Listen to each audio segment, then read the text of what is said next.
At yan mga kaunggoy, no? Gagawa tayo ngayon ng aking special na recipe. Ayan, no? Hulaan nyo kung ano mga kaunggoy. Ayan. Gagawa lang naman ako ng linapay. O dito sa Malaynon, no, ang vernacular na tawag ay tinumkan. No? Pero sa iba, linapay. Sa iba, anong tawag sa iba? Sinampihan, no? Sa Aklanon. Ayan. Kasi yung sa Malaynon ay gamit nila ay ano lang, hagik-hik, no? O dahon ng saging. Pero ako, no, edible ang kakainin natin, no? Edible siya. So, ito ay dahon ng gabi o gutaw. Vernacular term natin, gutaw. Yan. So, kinuhaan ko na ng ano, na make it sure, no, na malinis ang ating dahon ng gabi, no? Kasi may mga ano yan, may mga insekto yan o kung ano pa man. Yan. Tapos kinuhaan ko na din ng ganyan, parang ganyan. Turo kasi sa akin ng nanay ko, no?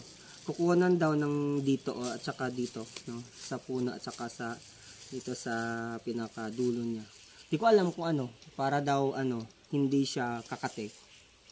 I'm not sure, no? Walang scientific basis, pero ginagawa ko din naman. Kasi yan, ginagawa ng nanay ko. Pinapalo ko lang naman. Ayan. So, ang ating recipe, ito na. No? Ang ating bangion o gawod, no? O ano pa man dyan, yung parang pangalawa sa, ano, sa buko. Ayan. Ayan. At saka, gata. Siyempre, may gata. Ayan, ayan. Siyempre, inalo ko na dito ang, ano, ang bawang at saka sibuyas, no? So, nag-blender lang ako kasi wala kaming gusong o yung bayo. Wala. Ayan. Kaya, blender lang ang ginamit ko. At syempre, ang pinaka main na ingredients ay ang ulang o shrimp, fresh shrimp. Ayan, sa suba talaga sa river. Ayan, so ayan na siya guys. Ang daming langaw. Ayan, so ayan. So, inano ko na siya, no? I-blend ko na siya. Yan, para ihalo na lang natin. Okay.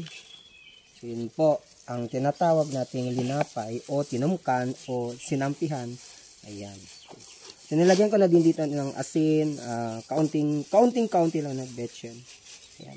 Para magiging kahit paano masarap. Ayan. Siyempre, haluan natin ng gata. Ito ang nagpapasarap, yung gata. Okay.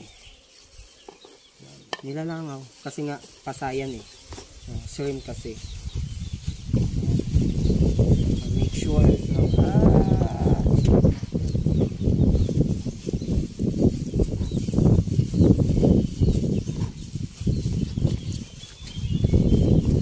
Pwede mo i-off.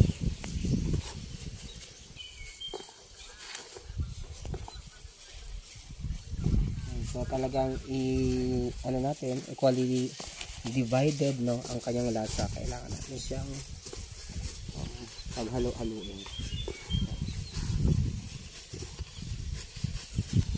Okay. Ito siya.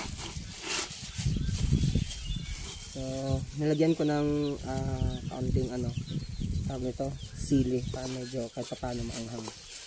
Ayan. So, kasi medyo maanghang. Depende naman sa inyo kung ano nyo.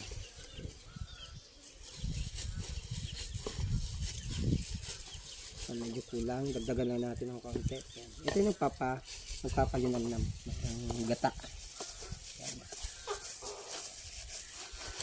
Bango-bango. Kasi nagkikrave kasi ako eh. Yan.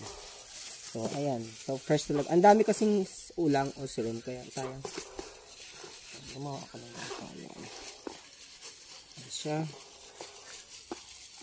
Ayan.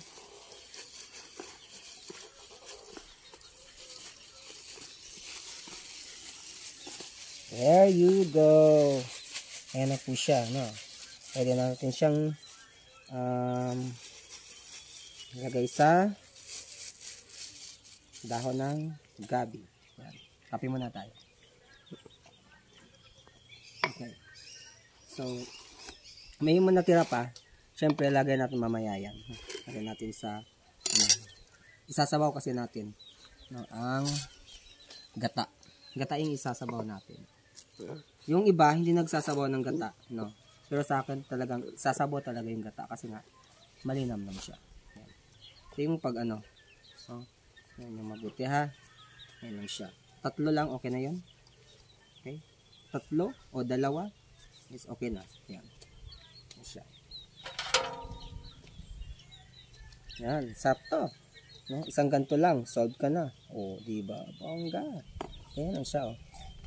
Then, okay.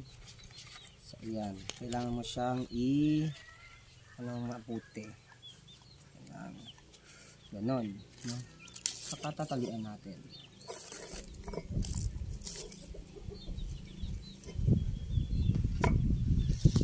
Okay. Medyo malaki yung tali. Okay. So, ito lang guys ang pagtali. Ganyan lang.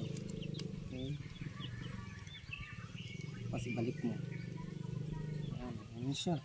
Ayan na. Importante na itali mo siya. Bahala kayo kung anong gawin yung pagtali.